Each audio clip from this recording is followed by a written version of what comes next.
Hi, I'm CJ and this is my RC channel. Here's bag 4, and I'm going to go ahead and open this up. This is this little goodie bag that they threw in here. Thought I'd see what's going on. There might be something I want to use along the way. Looks like we've got a little pair of plastic pliers.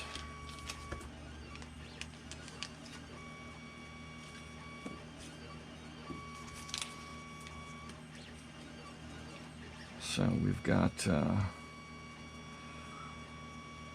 let's see, 7, 5.5, 4.5, and 4. So that's nice, and that's a nice hard plastic. Let's see, then we've got, not sure what this is for, but it's a very specific types of fittings. I'm sure there's something that's good for. And 4 and 3 millimeters respectively. These are going to be for turnbuckles.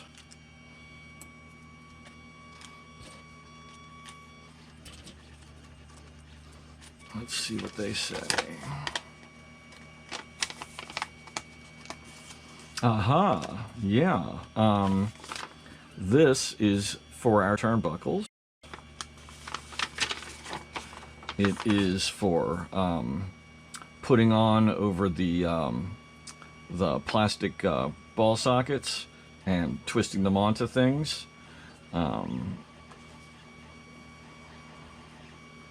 And this is a pair of shock pliers. I've got good shock pliers, but I could definitely see where this would come in handy for some things, because it's nice to have something that won't, something that, you know, is a pair of pliers but won't destroy metal.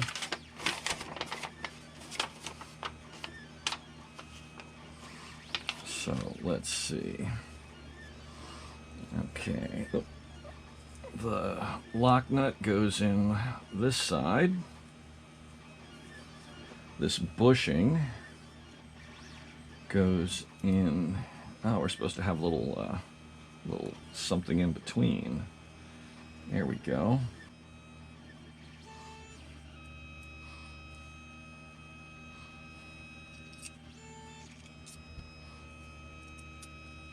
Wow, they really gave us some nice pieces of hardware to assemble this in a most elaborate way. Even a little bushing in there.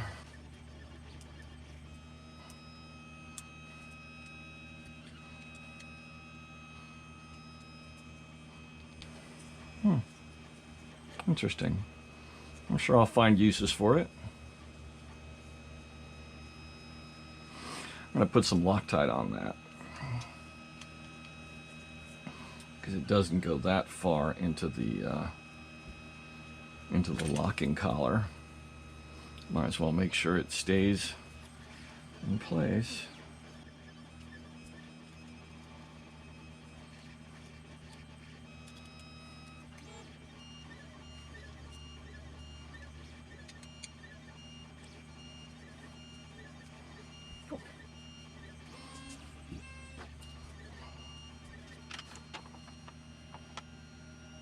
So these holes right here in the diagram here, when you're trying to press a ball socket onto the ball stud, you can put this wrench over top of it and use that to press down on. That's nice.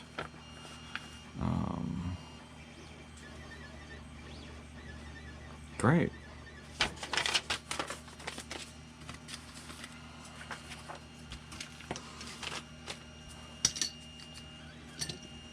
So, bag 4.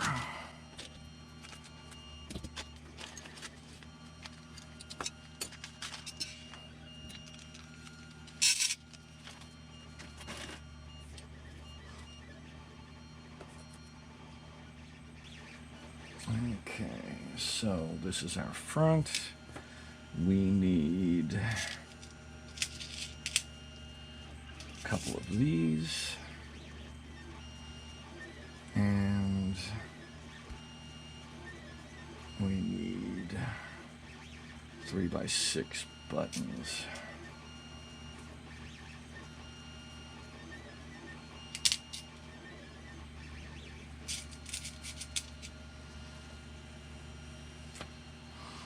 And we need Loctite.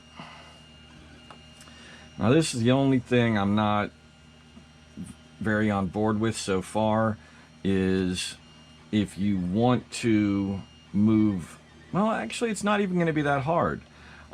If you want to move the shock location, potentially you wouldn't even need to take off the shock. If I've got a thinner wrench than this that's the right size, I could unscrew the ball stud here, move it to a different location, and then put the screw back in. So you could adjust the location pretty easily. Let me just check the build sheet. For the front shock position is going to be number 2.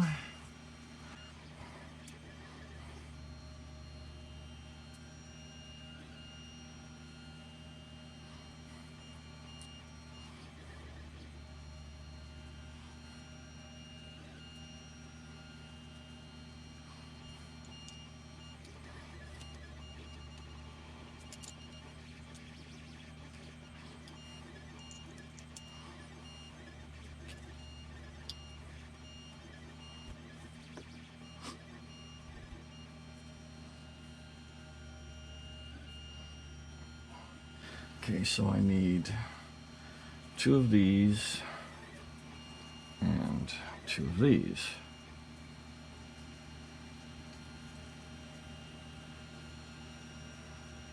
Make sure you've got 1 left and 1 right.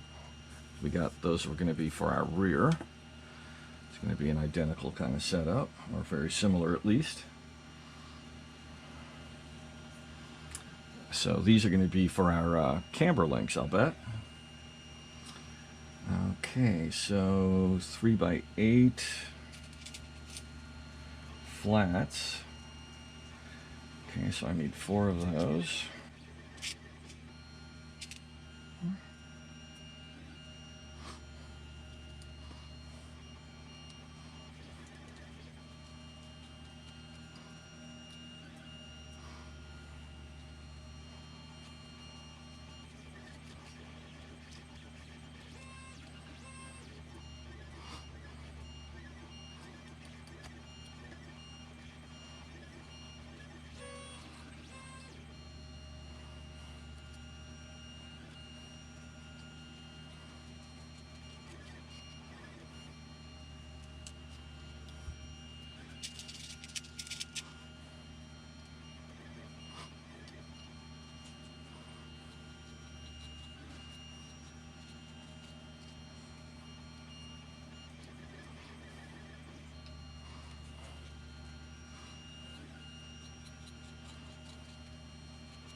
There we go.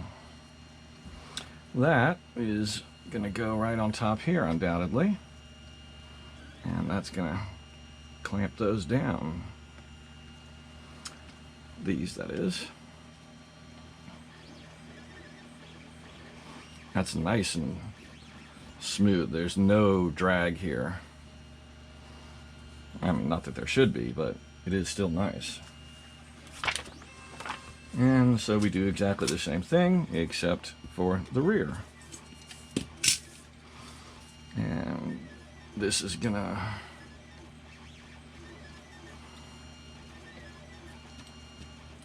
go on more or less like that.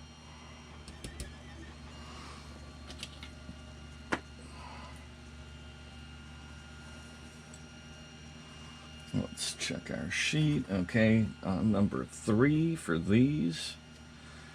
So 2 of those and 2 of these. And again, we're into the 3rd hole. Yeah, from this side.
We seem to have this extra one from an earlier bag, this ball stud. I have a feeling this is going to be for the servo or, you know, something to connect here.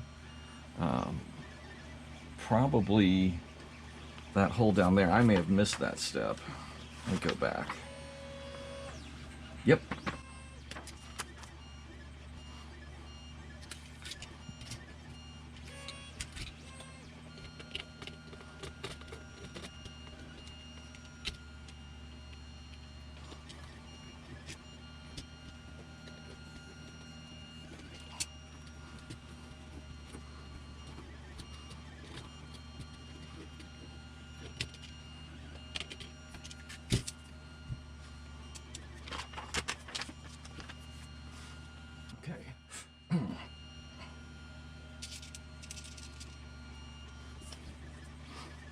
These are the M3x8s.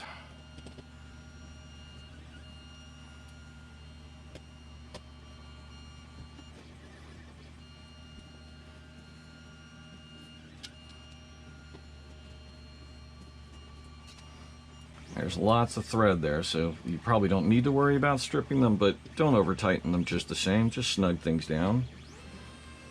Plastic tends to collapse when you over tighten on it.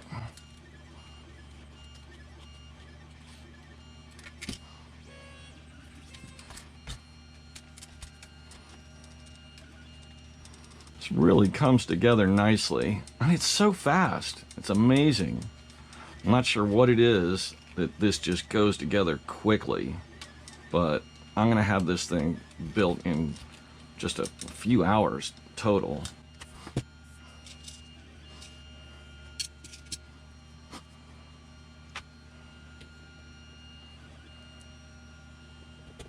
That's not going to include all the electronics.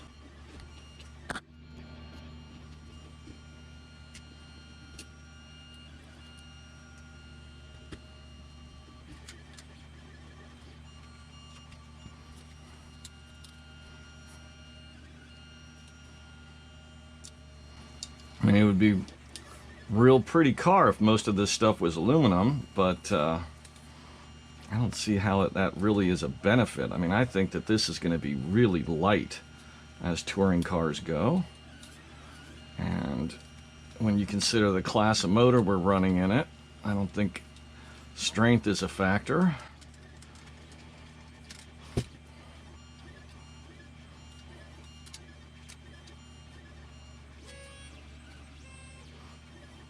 I wouldn't be surprised if 3Racing has a front diff kit for this. I'll have to look into that later. Just for kicks. Because having a front diff would give a little more tuning potential.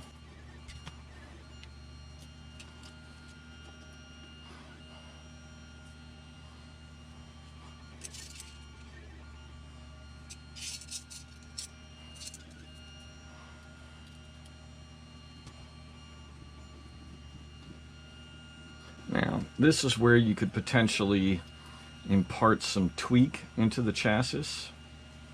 So what I'm going to do is I'm going to put in all 8 screws, but I'm going to keep them a little loose. Just put them in and then back them off a little bit. And that way I can lay the chassis down flat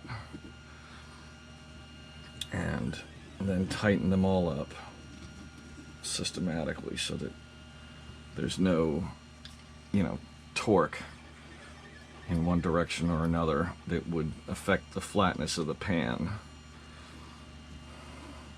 That is something that you have to watch out with touring cars.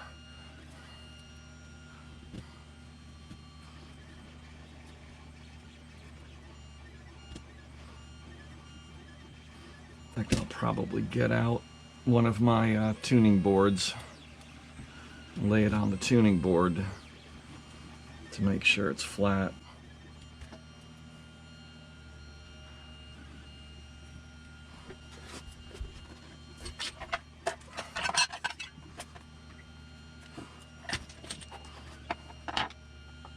Start at the back.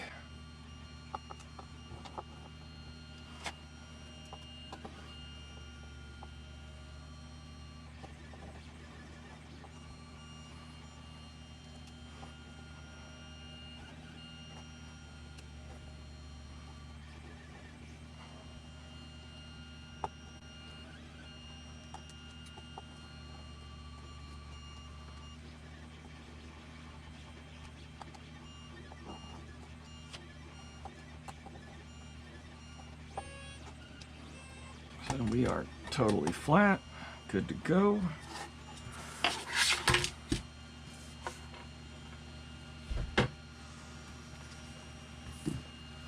Let's see what's next. Sway bars, I assume, and I'm correct. Sway bars. Let's see, bag 5.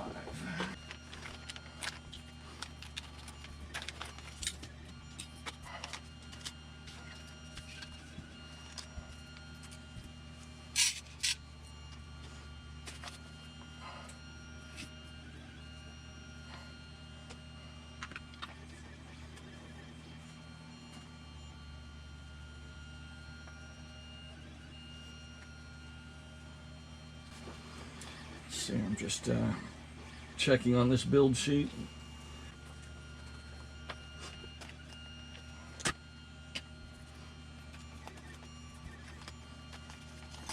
Now this is the add-on kit. out of all of the different setup sheets I've looked at, the sway bar selection seems to have the most diversity. Let's see. I was hoping they had a legend on here for the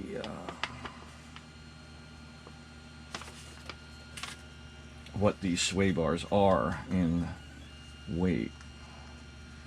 So I'm guessing our stabilizer bars come with, this one has 3 lines, that's a 1.3. And if the other one is 2, then, yep, 1.2 in the rear is what the stock setup is. Now, I've seen the exact opposite on one setup sheet. I've seen 1.4 in the front, 1.2 in the rear on another, and 1.3 and 1.3. So I do tend to like a stiffer front end and a looser rear, so I think I'm going to try the 1.4 in the front and the 1.3 in the rear, going for a stiffer setup. And as long as I'm at it, I'm going to go ahead and set these up with their grub screws for future. Aha, they even are numbered. That's nice. I wonder if these are. Do they even give them to us that way? Negative. So I can just I can put one of these in the center of each bar, and they have these little pink ones that come with it are labeled, like this one says 1.5 and this one says 1.3. So I can anchor these in the middle, and that way I will have an immediate heads up on what's on the car. And I need to really get ready to pull out a parts box here. In fact, while I'm taking all these pieces out here, I'm going to go ahead and do that right now. Okay, I'm just gathering stuff. So, okay.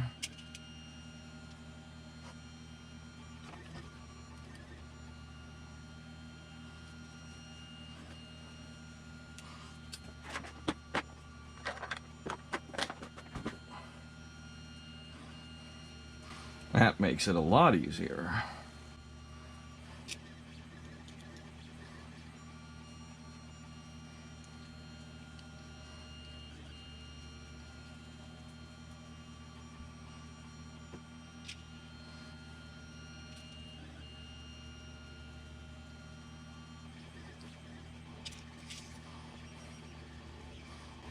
Okay, I'm gonna pop these in now instead of doing it when they're on.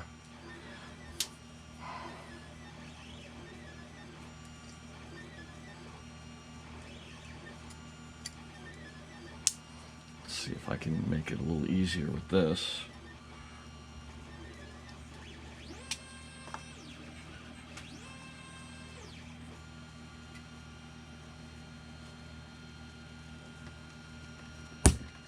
There we go.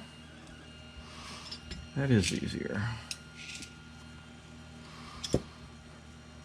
I've been loving this Techno tool ever since I got it.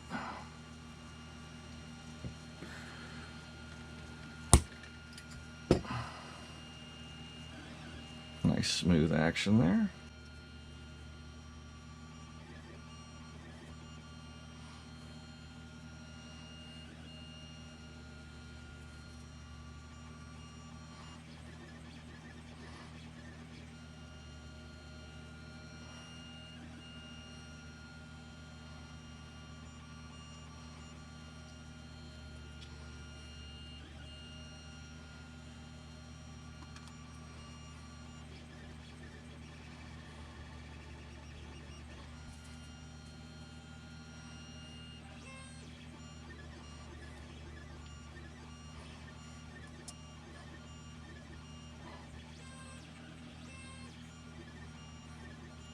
what I'm doing is I'm setting these right to the end so it's not protruding through, but it's equal on both sides. See, you don't want that wire coming through here and interfering with the plastic ball socket, but you don't want these to be uneven. So, oh, excuse me. I forgot to put these on first.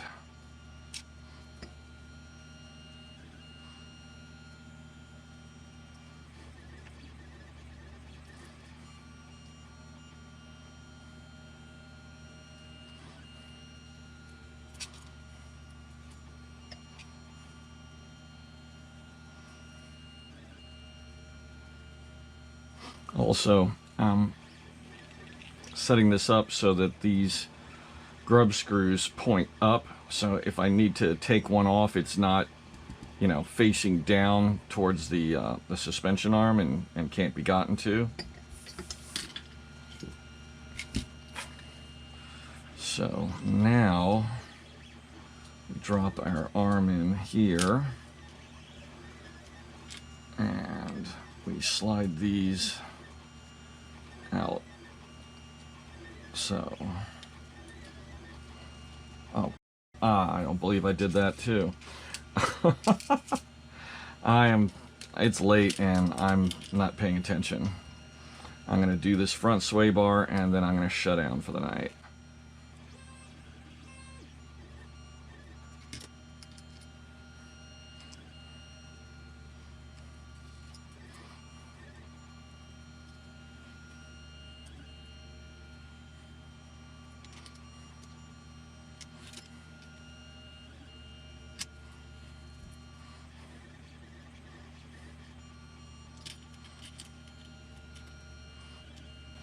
That really is a nice sway bar setup, the way it is hung in these bearings like that.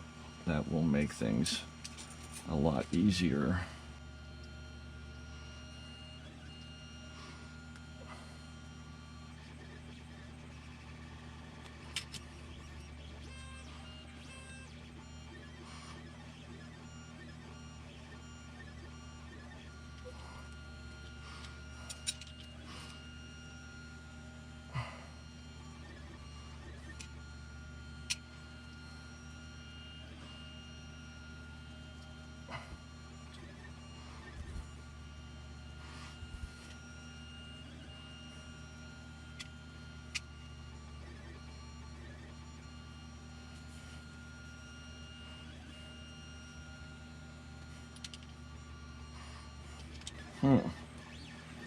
I may actually need to adjust those, or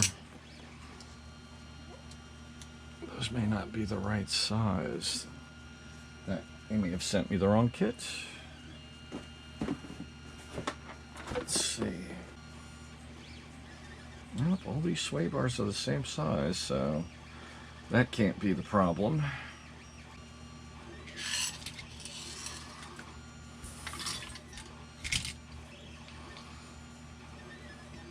Maybe I need to just move these in a bit.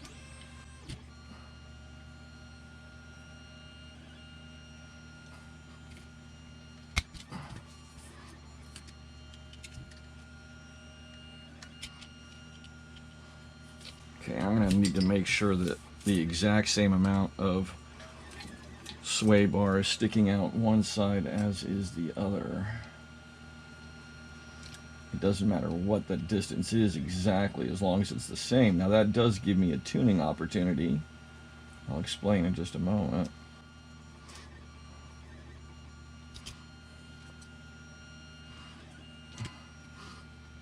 Okay, as I was mentioning, there is a tuning opportunity here where it's going to be small, but I can move this in a little bit or out a little bit.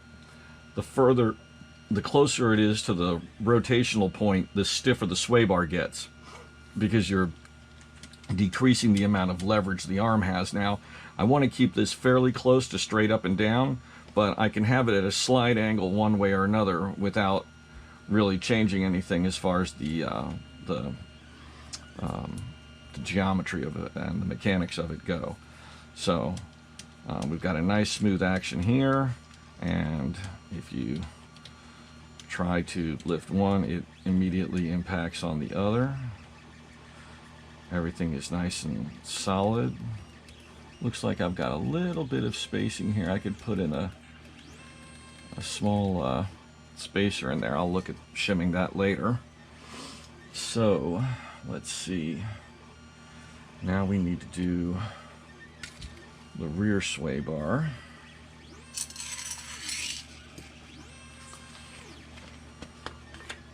Looks like I'm missing a grub screw. I'll probably have to take one off of one of these little things there.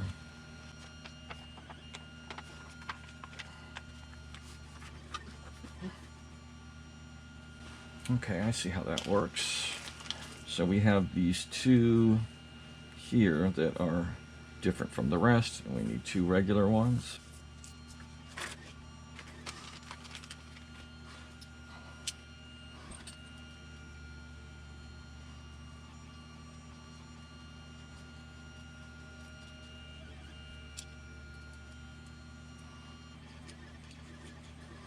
As I recall, this kit was like 150 when you consider that a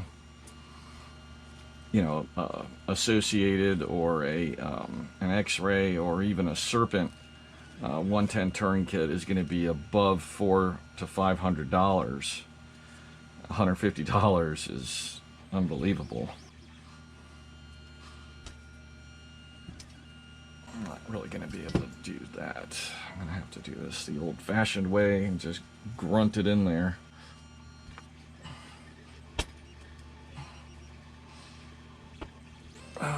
Good old pliers.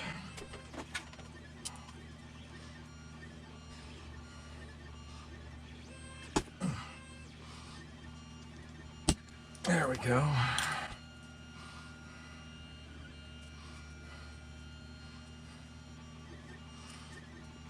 There we go. Okay. So, let's see. I'm going to need this. Ooh.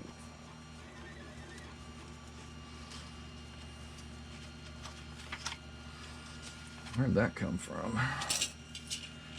Must have been hiding inside there.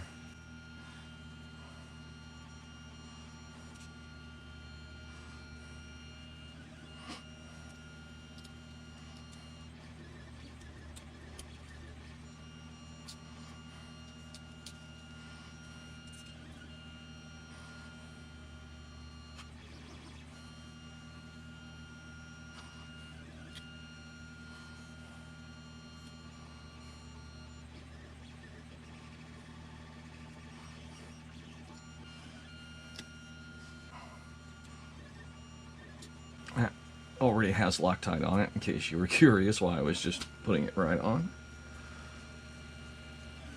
Okay. Nice smooth bearing action, no jiggle left and right. That's excellent.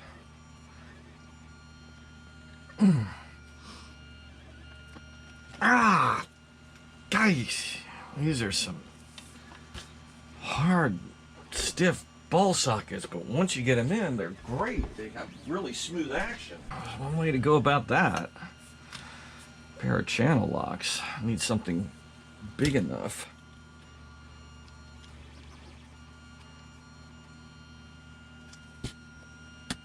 There we go. Perfect.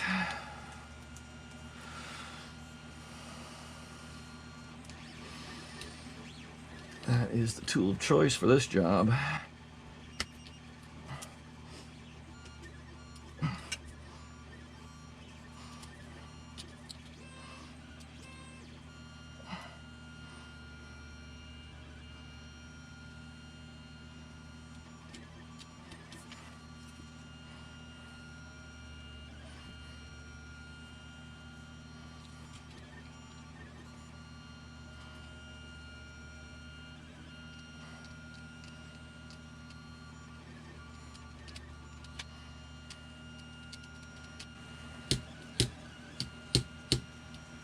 Good deal. Excellent. That's just what I'm looking for. Nice, smooth. One goes up, the other goes with it. And if I hold one down and try to press, I get immediate resistance. I hope you enjoyed this video. Please click like and please subscribe to my channel.